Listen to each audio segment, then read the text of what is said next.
Hi, everybody. I'm Kyle Lacotte, your host for another edition of VCTV. Welcome back. We've got yet another double-packed episode. As we've mentioned before, this is Q3, third quarter, quarter three.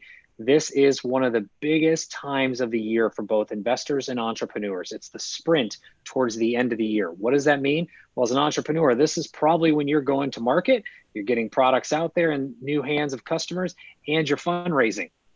Well, what does that mean for you investors? This is the time, and all entrepreneurs out there are looking to raise capital. It's a great time to find great companies to fund.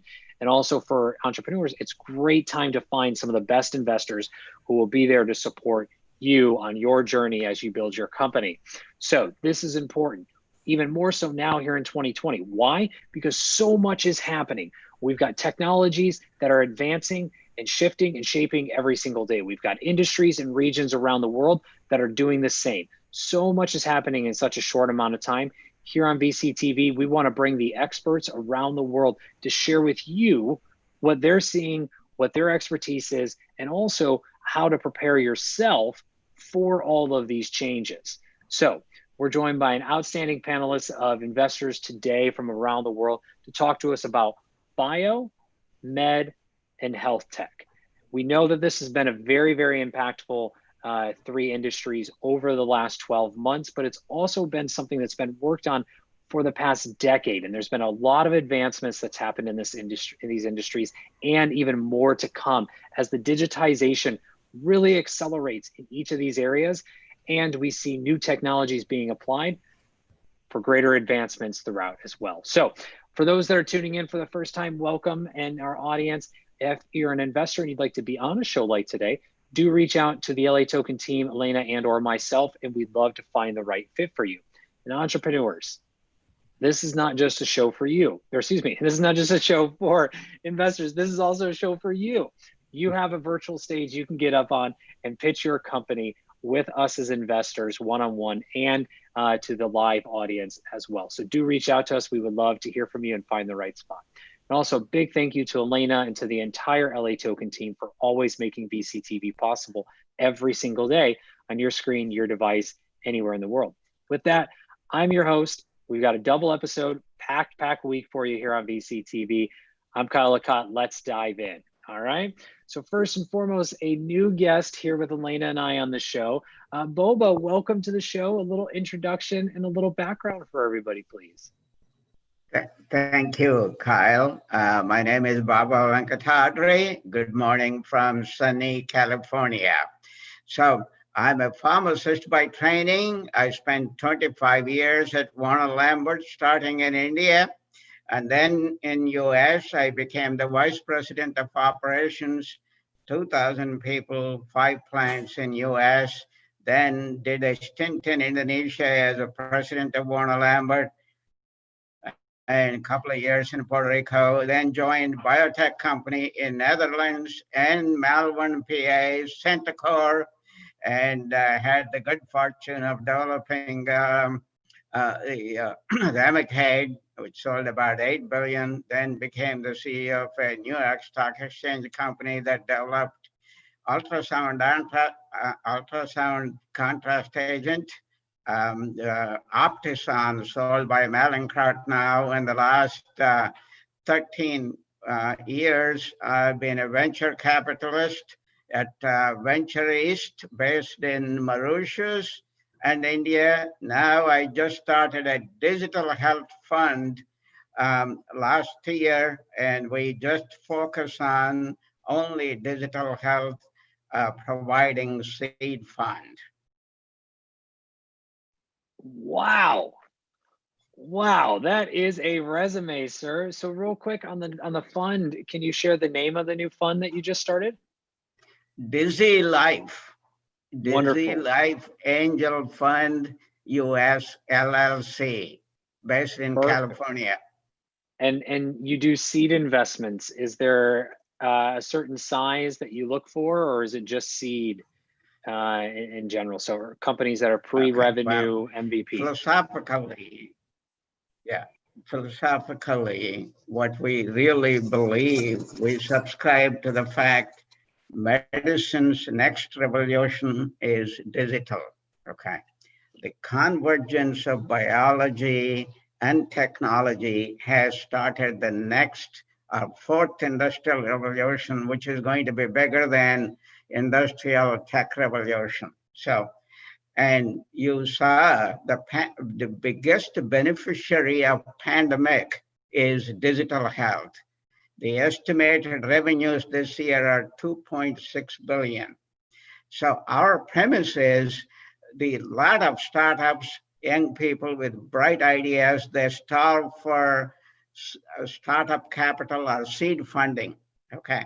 So we look at the best brains, best ideas that have an impact on the global health, okay, not only in the developed countries as well as the developing world, because our healthcare needs in the next 10, 20 years cannot be met with bricks and mortar hospitals around the world. Okay. The only Mm-hmm. solution is Mm-hmm. digital, just like cell phones.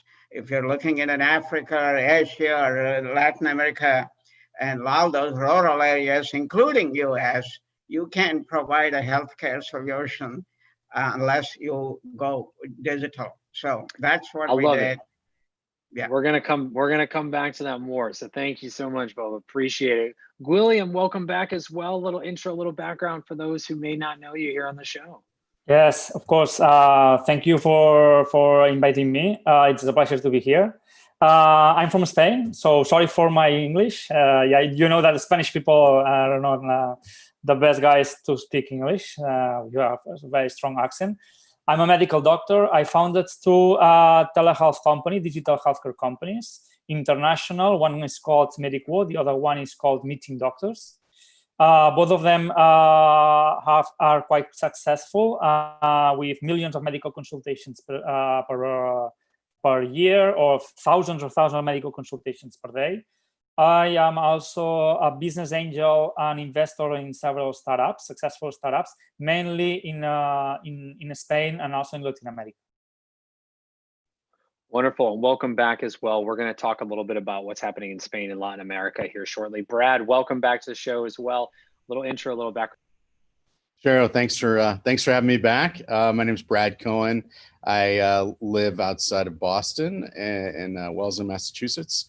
I've started over 19 companies since in the last 30 years. All have kind of a common theme of big data and using data to monetize. And my partner and I started a business partner and I started a company called EdgeCase 2017, and we focus on digital health primarily. We're an artificial intelligence core company where we really focus on the data side. So we take unstructured medical data such as MRIs and CAT scans, and then we have physicians all over the globe that will annotate and make those ready for AI training. And then we also we have a pipeline for data that's anonymized and anonymous and de-identified that we're able to use for AI training. And then we also have a whole tool set and a marketplace for physicians. So if any company that needs, for instance, 20 doctors to be able to do a study or to do consultation or a project, we have those physicians that are vetted and interviewed and peer referrals and so on that we bring together. So it's an entire suite of both technology, data, and human resources to be able to enable this next new massive movement in medicine. Wonderful. Well, welcome back. We're excited to talk a little bit more about that as well. Gary Fowler, welcome back to the show. A little intro, a little background, my friend. Yes, the Grandmaster, the Wizard Kyle of technology. I am humbled to be here. I'm on my knees. So anyhow, my name's Gary Fowler, and I'm a serial entrepreneur. I've done 15 companies. I've done 2 successful accelerators, the first accelerator in Russia and the #1 private corporate accelerator. 2 unicorns. I was on the original management team of Click Software, which was sold to Salesforce for $1.3 billion a little over a year ago. We did an IPO, went through all that very interesting. I've had no failures, but as I said many times, I feel like I've got off a bike and skinned my knees up and my back and everything else. But I did get back up, put a little antiseptic, and at least made a little bit of money on it. So anyhow, I am the CEO and co-founder of GSD, Get Shit Done Venture Studios. We curate incredible companies around the world involved in artificial intelligence.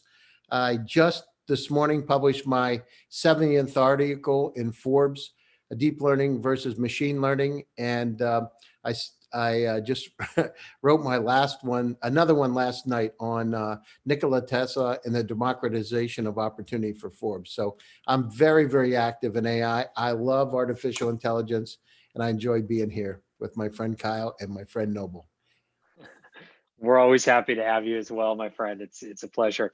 Angun, and I apologize. I know I messed it up, so I'm going to try to keep getting it right. But welcome to the show, first time here with Elena and I. A little introduction, a little background on yourself. Hey mate, how are you doing? And don't worry about the name; it happens all the time. So, hey guys, Anuj here from India. I am the founder of a health tech company called LATOKEN. We are an India-based medical concierge that's in our early phases right now. We have just developed a new product and we are going to the market with it. Prior to this, I have worked on multiple startups, create a concierge app as well called Skivi, which we exited out of back in 2018. Along with that, I am an international partner to World Business Angel Forum in India, where we help them promote entrepreneurship. World Business Angel Forum is an initiative by the G20 and G7 countries to promote entrepreneurship over the world. So helping out other startups, other entrepreneurs come up with their dream and then live their life with passion. Wow, awesome. Well, congratulations and welcome. Excited to hear what's happening in in India, particularly around these topics as well. And last but not least, Noble, welcome back to the show. A little intro, a little background. Hi, everybody. Good to see you too, Gary. And thanks for having me, Kyle, again. My name is Noble Dracone. I'm the principal partner of Dracone Capital Partners. For the last 26 years, we've been doing nothing but be in the capital raising side between both AR, virtual reality, as well as back in the day, telecommunications.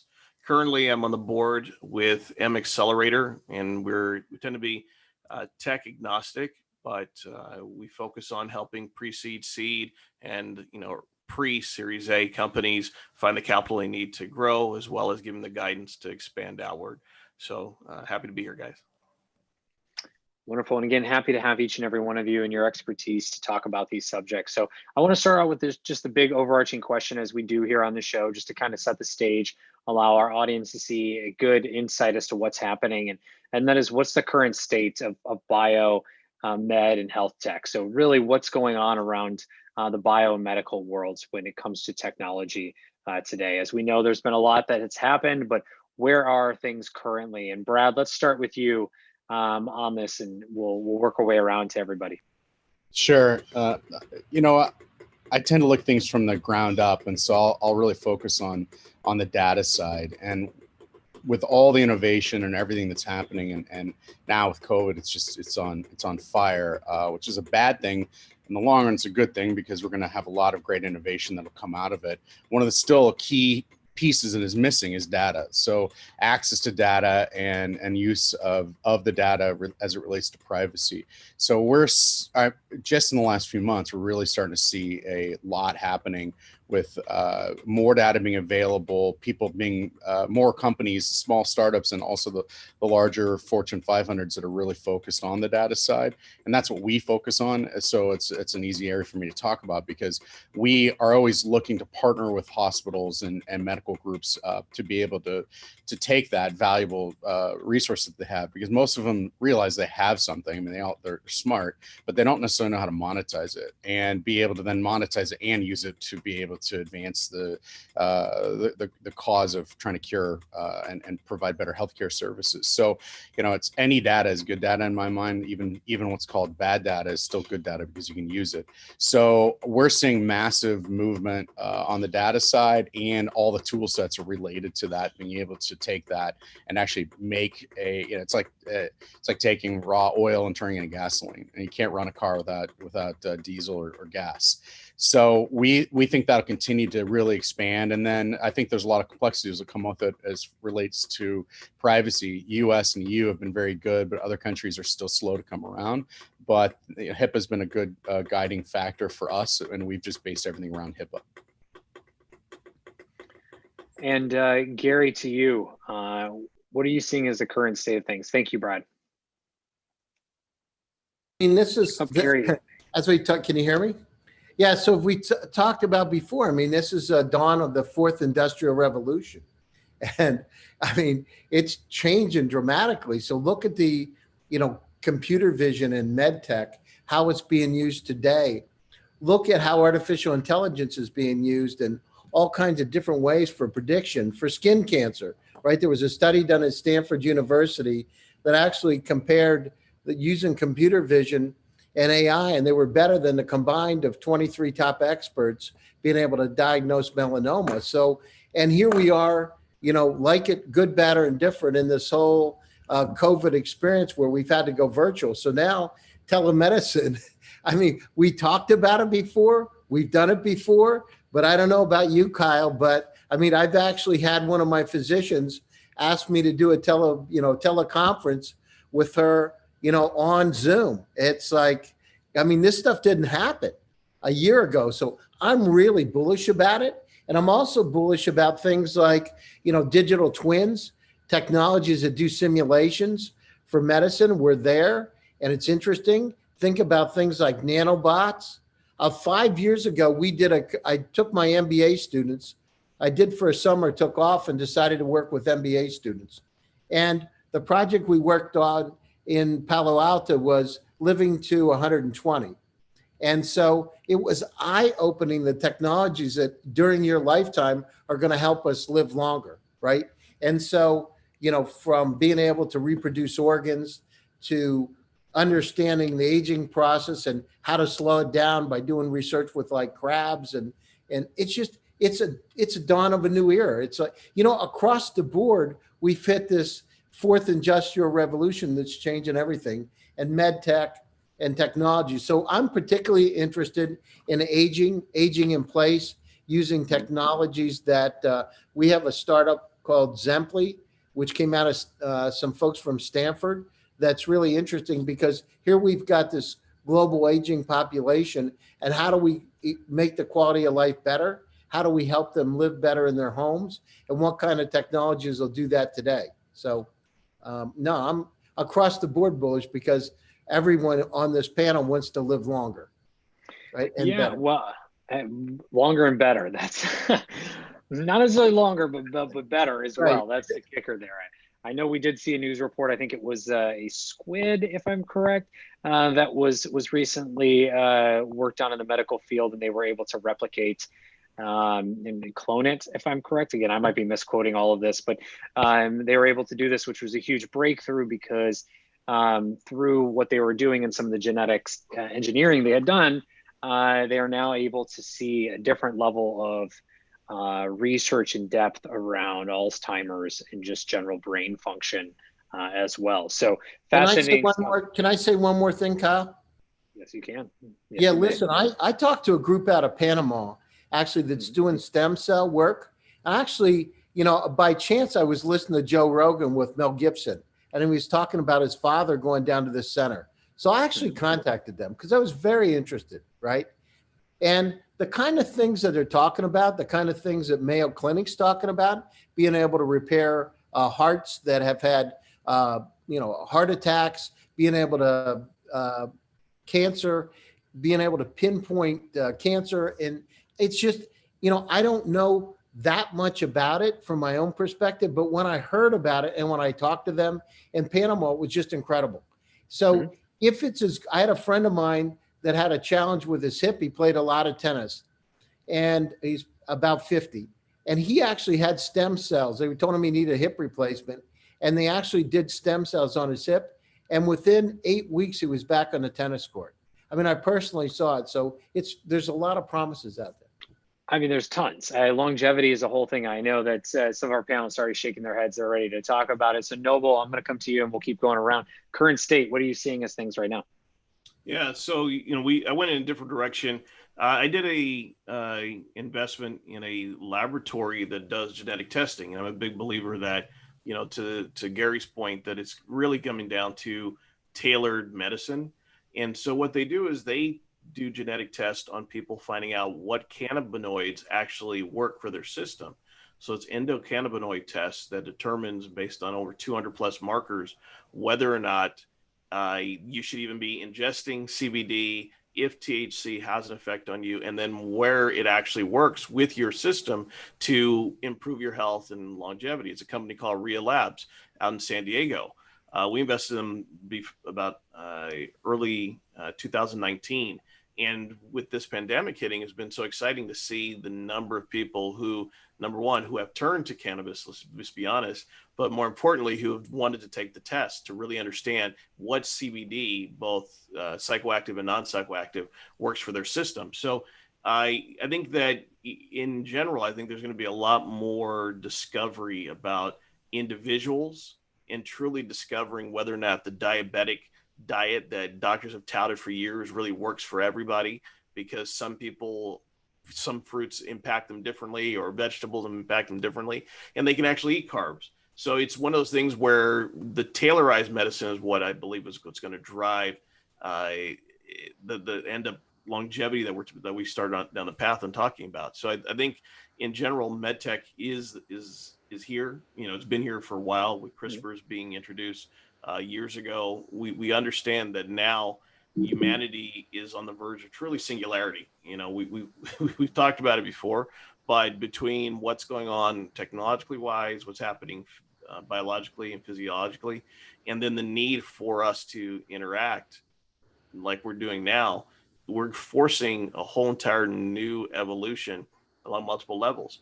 We are right now looking at investment in a company, because I'm in augmented reality, that is taking all of the human organs and giving people a way to do medical procedures on them in augmented reality, in virtual reality, before they have to do it in real life. And that gives them an opportunity to become better surgeons, which means that globally, the best surgeons and the best doctors can teach people anywhere how to do these procedures, no matter where they're at. So, this whole thing is a huge explosion, and has an opportunity to change humanity in a big way. Well, and personalized medicine, I think, is kind of what you're calling towards. And I think that's a common theme we've heard around this subject. And William, I want to come to you next. What are you seeing as the current state of things right now? Hi, so I have a very niche vision of telehealth and digital health because of course, my founded companies. What I see is that, for example, I could say it has been an explosion of telehealth services due to coronavirus crisis. And what I was telling you, I think 3 months ago, that this explosion, one of the biggest questions that we have is, will it be maintained, or will it be decreased again to the normal way we were doing medicine before coronavirus? Today, with more data, we have, for example, in America, in the United States, 60% of doctors were using telemedical solutions to talk to patients. Today is 20%. So it's much, much bigger than it used to be before coronavirus crisis, but we are seeing a decrease on the adoption of telehealth solutions. In the global, when you see in all the numbers, when you go inside and you see the new patients or new doctors, almost all of them, they want telemedicine. More than 50, 60, or 70% of them are using telemedicine. So what I would say is that telemedicine is telehealth solutions, digital healthcare is here to stay. It will not be the biggest revolution in the market in the next 12 months, but it will be growing, I think, steadily growing in the next years for sure. today I could say that 20% of doctors in the United States are using telemedical solutions to talk to patients. And it's a huge increase if you see it only 1 year ago. Other things that I see that are quite important is that, for example, in terms of psychologists in digital healthcare, there has not been a decrease in digital solutions and adoption. So if you see doctors, they are using less telemedicine that they were using 6 or 4 months ago. In psychology or mental healthcare, you cannot see this. They are still using the same number of digital medical consultations than when were in the coronavirus and crisis and quarantine. So I would say that I'm very bullish in all the digital mental health solutions. I see that there is a lot of, you can provide a lot of solutions in digital mental health that it's normally not possible in medicine. So I am very bullish on that, and also very bullish in communities in digital healthcare, because I see that, and also a lot of more interaction between communities in digital healthcare. And I see also a very important trend in this sense, in specific verticals: pregnancy, fertility, in pediatrics, mental health. Not only individuals talking to the doctor, but also digital communities. Which goes back all the way to Brad's point around data and how important that data is, right? Whether it's a community as a whole, or it's a community of individuals, or it's telepresence, yes, or I would telemedicine. say that one of the things that I would like to remark here is that I always believe that first comes companionship, comes the relationship between users, attraction of users doing or using your platform, interacting with each other. Then data is then when you add value to your company. But what I see is that there is a lot of healthcare companies that they are trying to go directly to exploiting the data and having artificial intelligence and automatic diagnosis, something like that. And what I see is that there is a long road for telehealth, digital telehealth engagement, or sorry for my English, but no, you're fine. I mean, telehealth. I mean, this is where it's at. I think you're spot on. Before we get to comments, I want to get to Boba, your view on the current state of things as well. And on Goon, we're gonna finish with you. Boba, to you. Yeah. Again, thanks for the opportunity. Let's look at the industry. It's a $6 trillion industry, growing double digits in the developing world, high single digits in the developed world. Okay, so let's look at from a patient perspective. The problems are the same: accessibility, affordability, and the quality of care. The patients around the world, whether you're in US, rural areas or urban areas, or you're in India or China, the same problem. They can't get to the doctor when they need one, and when they get one, they can't afford. And if they find somebody, they can't get a good quality care. From the doctors in US, they're all complaining. They're overworked, tired, and spending too much time filling the EMRs, okay? And then the payers are increasing the insurance premiums, employers are increasing the deductibles. So the patients not only can get the care, but they're also paying more and more. It's a huge problem. So whenever you see a huge problem, entrepreneurs see a huge opportunity. So the capital goes where the brains are, right? And the opportunities are. So that's what we're seeing here. The healthcare industry, by design and nature, very conservative. They don't change things because they are very careful.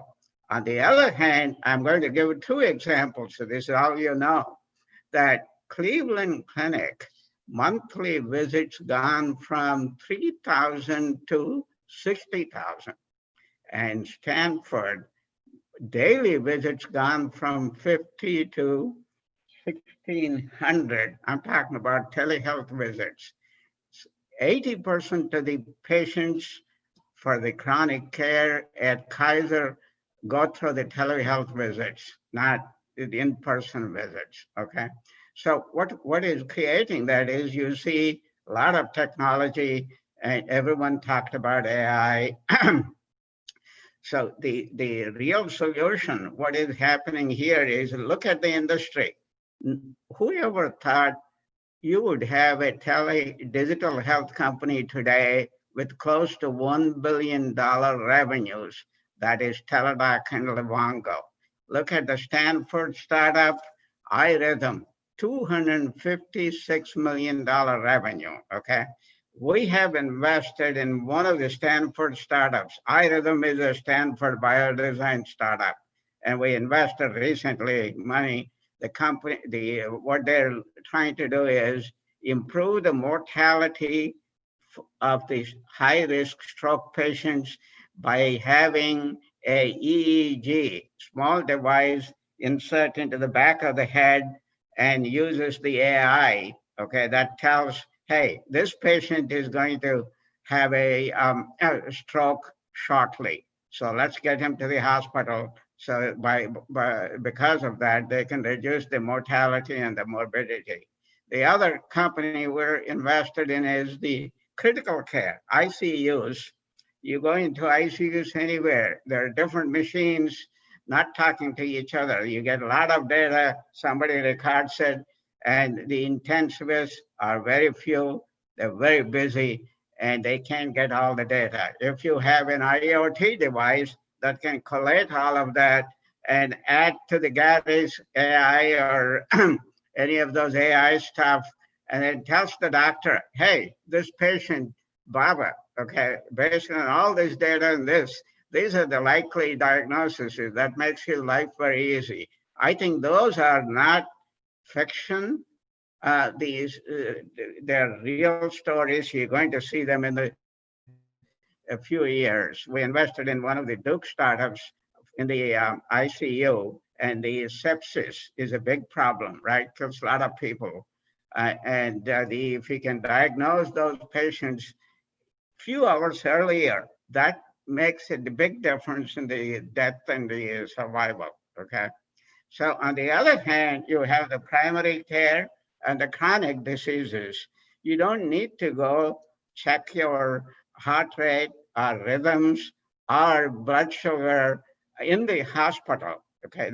If you can make these devices at home, like Masimo and the other companies, small devices and the gold standard qualities. If you get an EKG, blood pressure, pulse oximetry, body temperature, you can deal with a lot of those issues. That we see a whole lot of opportunities for the entrepreneurs. What's happening is there are too many startups and they need a lot of hand-holding, okay? Adult supervision, hand-holding, the ecosystem. We all need to work. Investors, the capital markets need to recognize this opportunity, build an opportunity to train, support great ideas that the young entrepreneurs are bringing and build this industry in the next 10 years. This would be a very different landscape, how we access healthcare and how we, the providers provide access, the healthcare to the patients. So there are going to be a lot of dead bodies, but I'm very optimistic about the industry, what I see. Yeah, I mean, in terms of companies, we're going to see a lot of companies come and go. I mean, I think there's definitely some challenges in the industry, and there's also those that are definitely going to survive, as Boba said, with the supports. But Angun, I want to come to you next. I want to make sure you get your view of where current state is. I mean, you're based in India. You're doing so much with this global initiative around the Angel Group that you're a part of. What are you seeing as the current state of these three industries? And then Brad, I've got a follow-up for you, so stay tuned. Oh, you're on mute. my friend. Not Brad. I'm good. Oh, I'm so sorry about that. So sorry about that. So yeah, to add on to that point, I mean, I want to add on to Brad and Noble's point. With coronavirus, the next wave in the industry is going to be in healthcare personalization. We have seen this in the past without even realizing it. I remember growing up in Southeast Asia around early 2000. There was one very common phrase that everyone was using, which is X person is my family doctor, which being that in case of any medical situation, he's our go-to person. That changed swiftly over the last 10 years. We went ahead from one general practice to a more specialized practice. However, it's now time that people are realizing that, okay, even in a specialized practice, there are further niche that are coming up. To give you an example, one of the areas where my company Atotum is working is with critical care patients, patients in oncology. One live case example would be one of our patients came in with the diagnosis for colon cancer. He went on to an oncologist who advised him a procedure which needed two surgeries. They recommended a hemocolectomy. Now it's a very complicated procedure. It requires two separate surgeries, and there's a lot of discomfort. Comparatively, our first idea was, all right, let us connect you to someone who has been studying colon cancer for over 2 or 3 decades because they have an expertise in this. They understand that what are the complications, is a particular procedure needed. The result, as soon as the patient went to that doctor, his advice was, all right, although the procedure that's recommended to you would have been valid a decade ago, however, over the last 10 years, we have come to realize that this process is only for people at high risk, people who are immunocompromised. And he recommended an alternate procedure, which I'm sure the other oncologist, being as qualified as he was not aware of. The result, he only had to get through one surgery, which was non-invasive, and his recovery time was cut down in half. The same is going to be the same is going to be the case all around the world. Right now, as Brad mentioned, that data is everything. When a patient gets a medical record, he just has a bunch of letters and numbers he doesn't understand. But creating something which we are personalizing for the user itself, where they can make an educated decision based off of that data, is where the industry is going to head. It's what's going to bring out the next wave in healthcare. Speaking of, and thank you, this is exactly what my next question is that next wave, where are we going next, right? Where are the opportunities as well? And Brad is hitting so hard on the data side, and I want to push you on it because I think it's so incredibly important that, just talking about the technology advancements is only a small bucket to the bigger picture, and leveraging that data that is a part of this world, right? When you can bring data in, learn, predict, and actually personalize that data, it's a totally different game for all of us as individuals. So Brad, before I get to the bigger area of opportunity, just talk to us about where the potential of this data can lead us. I mean, as investors, we're looking at different companies in the space. Why is data so important, and why should we be focusing on either investing in it or the companies that are really, really hard focused on it? Well, I think everybody on this call is really singing off the same sheet of music. We're all saying the same thing. We all see it, and frankly, everybody around the world's feeling it because telemedicine, we're forced into telemedicine. So not only from a tech standpoint, but from a regulatory standpoint, the FDA's loosened a lot of their regulations, and a lot of the other healthcare agencies are already following suit. Where 3 months, 6 months ago, telemedicine was struggling in some sense because of regulations, and now all that's opening. So the dam's broken, and so now data is hand in hand with the tech. I mean, data is tech, in my viewpoint. So the two have to work together, and one won't operate without the other. Especially even on non-ML AI side, you still need data to be able to have more customization and a better experience. Even from a behavioral standpoint, I've cut most of my teeth in business and digital media, digital advertising, and everything we know today around personalizations all around.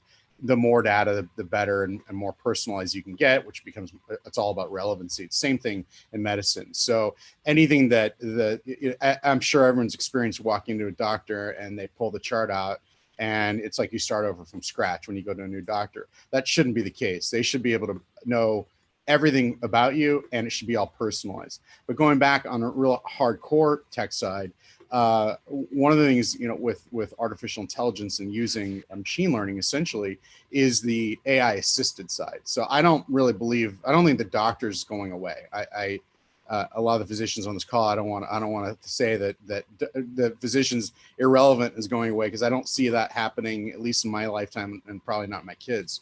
I think that what we are seeing though is AI assisted. You have you have less and less doctors out there. You have countries in Africa and other parts of the world that have, in Boston, we have more doctors in one building than probably 3 or 4 countries combined together. So it's incredible, but it's also leaves a lot of people in the world that are underserved, that can't get access to medicine.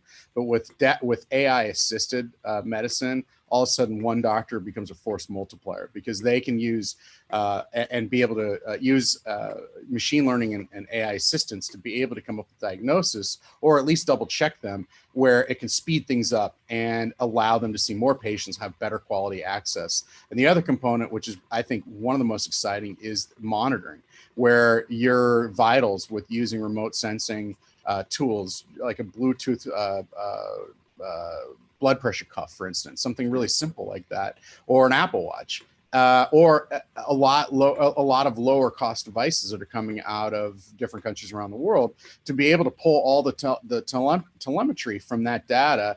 It goes into a single monitoring system instead of having a human monitor it, because most of the time you don't need a human to monitor it. If your blood pressure spikes, you don't need a nurse to look at that. It can trigger a flag that goes to the office that then says, wait, this is something's happened to the patient. We've been doing that for years in hospitals.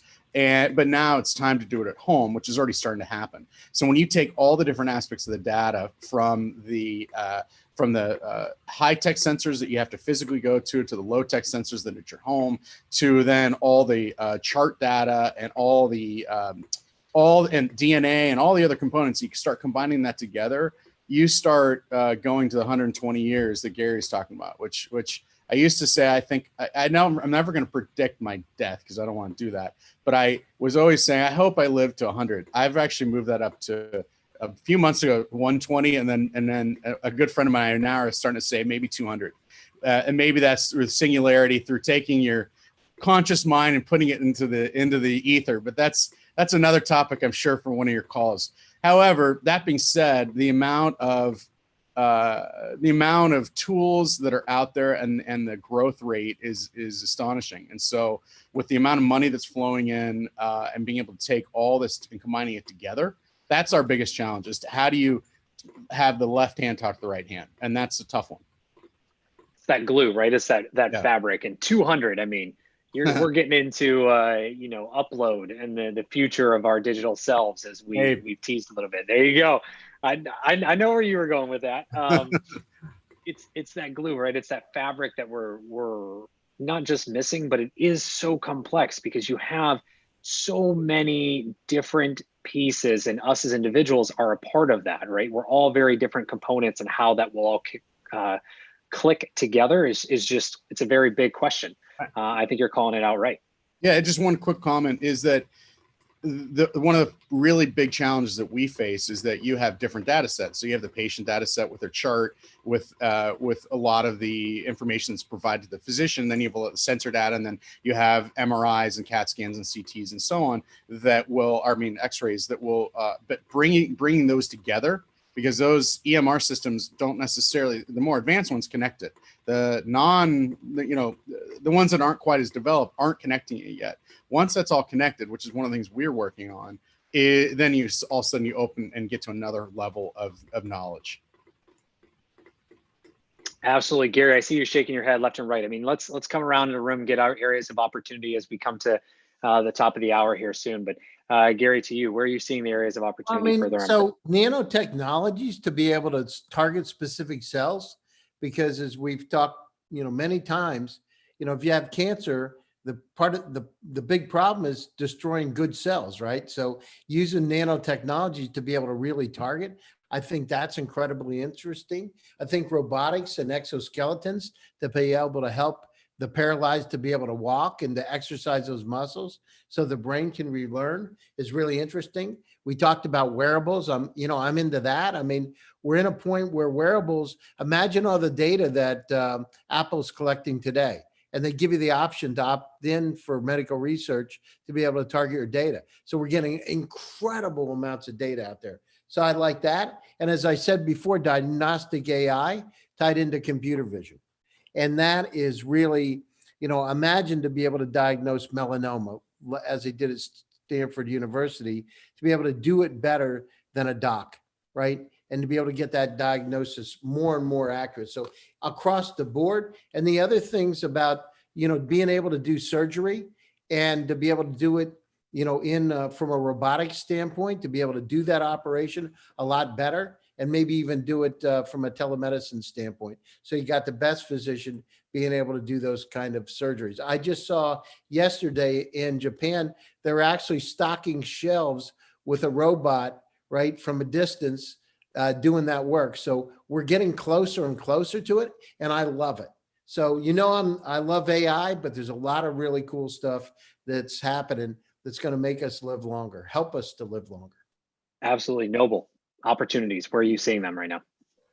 I like the haptic clothing in a big way, in which is collecting data, because one of the things, we're still hooking people up to multiple monitors, even in the hospital, whereas a lot of that stuff could be replaced by putting on a t-shirt that will do both all of the measurements for blood pressure, vitals, etc., and then relay that information back. So I think in general, anything that deals with wearables, I love. I enjoy augmented reality only because I think that telemedicine, people need to interact, and we need to be able to operate and interact together in collaborative fashion. So there's a lot of companies like Spatial.io that we like that are just creating that, where you're in the room seemingly with people and operating. I think there's also a whole swath or whole segment that needs to be addressed too, is that there really is not enough doctors, and we're not making them fast enough. My oldest son is headed to medical school. But in the flip side, my mom is a nurse practitioner, and she's been a nurse practitioner for a while. And the reality is, for a lot of chronic health care, particularly in rural areas, a lot of this technology will support this whole entire mid-level wave of operators who help people with chronic care, and then function with AI to help them be able to assess what they need proceeding forward. So anything in the space where there's a development of concierge medicine focused primarily on the secondary healthcare market, where you deal with the NPs as opposed to just physician operated offices, I like. And I like, and it's not, we don't have to go far. The reality is, rural America has lost physicians. Places like Alabama, places like Georgia, all throughout, there's just no doctors, to be honest. You have to drive miles and miles to reach them. So a combination of both AI, nurse practitioners, and the ability to sift through the data to help people with chronic care is a huge opportunity. And so we're looking at that space now too. William, same to you.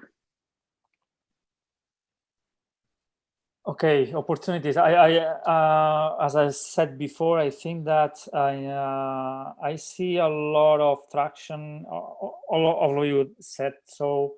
Not only in digital healthcare, in telemedicine solutions, but also what I see a lot of traction is in elderly care.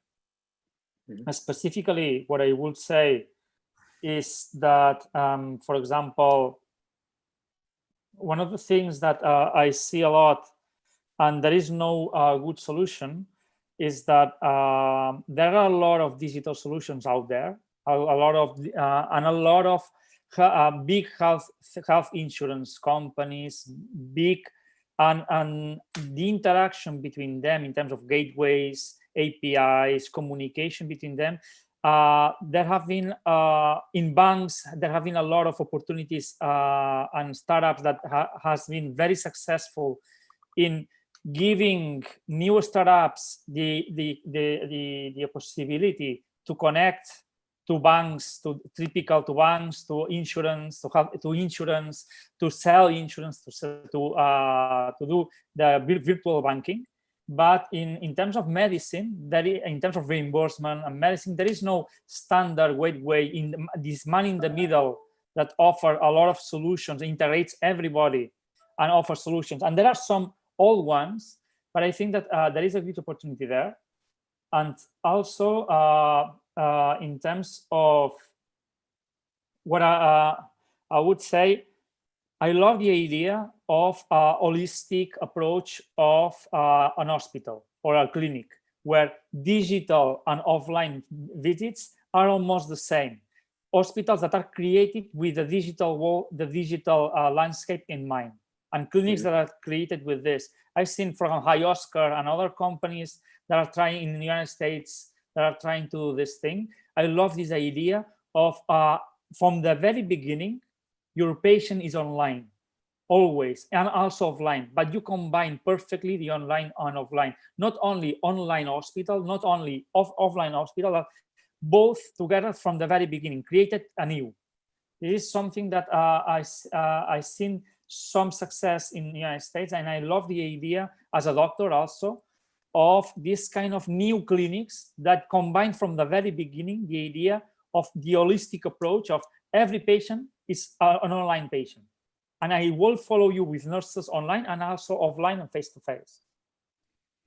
Because there is a lot of interaction and integration that is needed. And a lot of platforms, telehealth platforms, are outside of the typical workflow of an hospital. And the hospitals are being built, has been being built with no idea of the online integration. So I see a lot of also opportunity in creating new hospitals with this idea in mind. Could be a new business line, could be an extension of the current hospital, right? It could be an entire new wave of business and revenue for those that are currently physical moving into the digital, right? The idea of digitization in practice as well. And Boba, to you, same thing. Quick areas of opportunity that you're seeing as we're coming up to the lightning round and have to wrap here in just a moment. But what are you seeing as opportunities? Thank you. And we talked about healthcare, 6 trillion. And this year's expected revenues from digital health are $2.6 billion, tiny percentage. We define the problem. You look at how the mankind dealt with the problem of communications, okay? You got the AT&T monopoly to Nokia and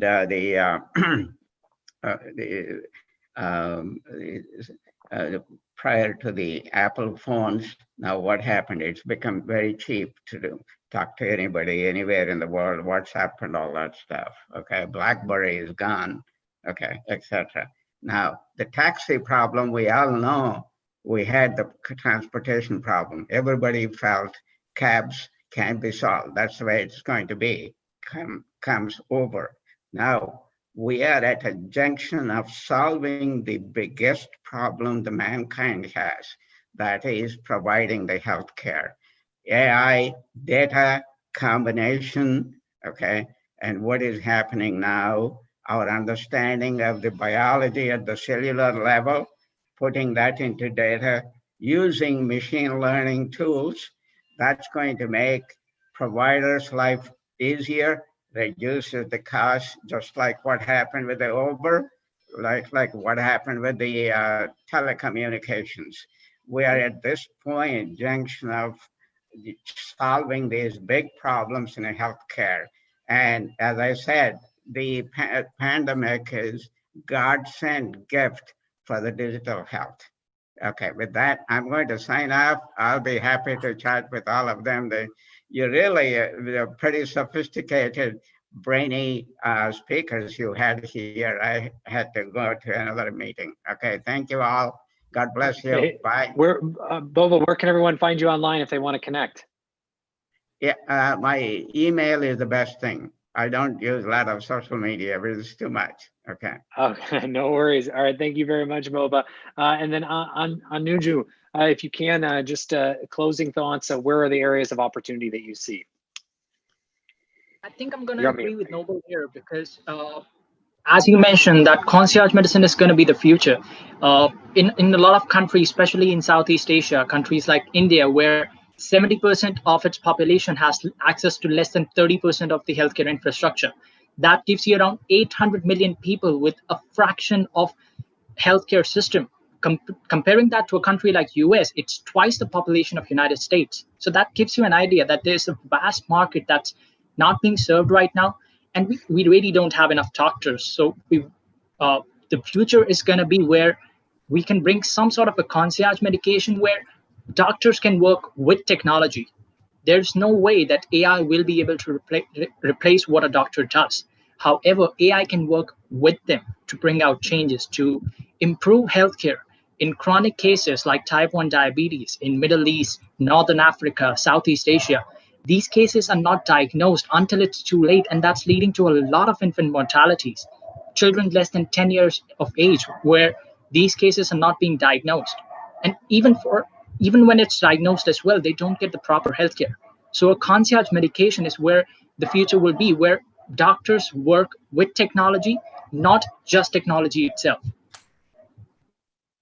Absolutely, absolutely. And with that, gentlemen, we are at the lightning round. We're at top of the hour. We're actually going to run over about a minute or so. So I do want to come to each of you for your closing thoughts and where can everyone find you. And this has been so insightful as to what's happening. And each of you are an expert in this area. And so for those that are listening, make sure you do reach out to continue the conversation because there is so much here.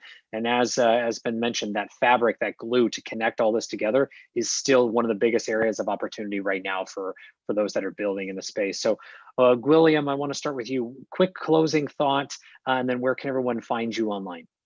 Okay, you can find me online through LinkedIn. You can look for me with my name, Guillem Serra.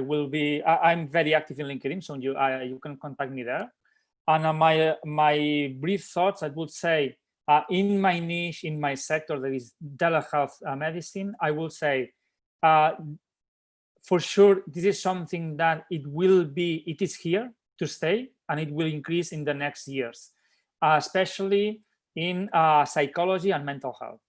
So this is my opinion, and that the area that supports that. Wonderful. Gary, to you. Quick closing thoughts. Where can everyone find you? Yeah, so I mean, we've been striving since the time of Ponce de Leon to live longer, the fountain of youth. I believe we're right on the beginning of that journey, and we're finding incredible technology. So I'm bullish about it. I'm bullish about artificial intelligence, and I'm bullish about where we are in terms of health tech. So you can reach me, Gary Fowler, LinkedIn, or Gary@gsdvs.com. I'd love to hear from you. Reach out if I can help. Thanks, Kyle. Thank you. Noble, same. Yeah, this is a space that is really the future for investing. Period. If you want to put your eggs in a basket, this is the right one to do it. It's unavoidable that we need a better solution across all the world. So it's always easiest to reach me on LinkedIn, Noble Dracone. If you want to get a hold of me on Twitter, it's my last name @Dracone. And thanks for having me, Kyle. Absolutely. Thank you for joining us. And then Anunju, same to you. Quick closing thoughts, anything else to add? And then where can everyone find you online? So you can find me on anuj@atotum.com. That's ANUUJ@atotum.com. Or you can check out my Twitter. That's Anuj, ANUUJ. Wonderful. And I apologize. I butchered your name the entire time, and I really do apologize. I promise next time we have you, I will work on it. And I will get better at it. So thank you so much for being patient and joining us. And Brad, close us out. Quick closing thoughts. Where can everyone find you? You can find me, Brad, at edgecase.ai, edgecase.ai, or on LinkedIn. And just this is an exciting time to be in business. And I just think that all the things we've been talking about and everything that all these companies are working on towards bringing healthcare to everybody, and not just the rich and not just the people that are fortunate enough to live in countries that have good healthcare. It's pretty amazing. So excited to be a part of it. And thanks again for including me. Absolutely. And couldn't be more on the same page as everybody here. I mean, this is a very, very exciting time, not just to build, but also to invest. So stay tuned for more VCTV all week and later today as we continue to dive into the topics. And as all of our investors mentioned, they all are available online 24/7, 365, whether that's via social media or via email. So do reach out and continue the conversation. And thank you so much for tuning in. If you like what you heard today, make sure you click subscribe down in the corner. Give us a thumbs up. Do reach out if you'd like to be on a show as an investor to share your thoughts and insights. Thank you, Brad. If you'd like to be an entrepreneur and be on the show to pitch us, thank you, Noble, Gary, to actually pitch us as investors and our live audience, reach out. We'd love to find the right opportunity and have you on the show. as well. Big thank you again to all of our panelists for joining us today. Do reach out and continue the conversation. A thank you to Elena and to the entire LA Token team for making VCTV possible every single day. I'm Kyle Lacotte, your host for VCTV. We'll be back here just after a short break to talk about the future of finance, fintech, and banking. We'll be back, and we'll see you soon.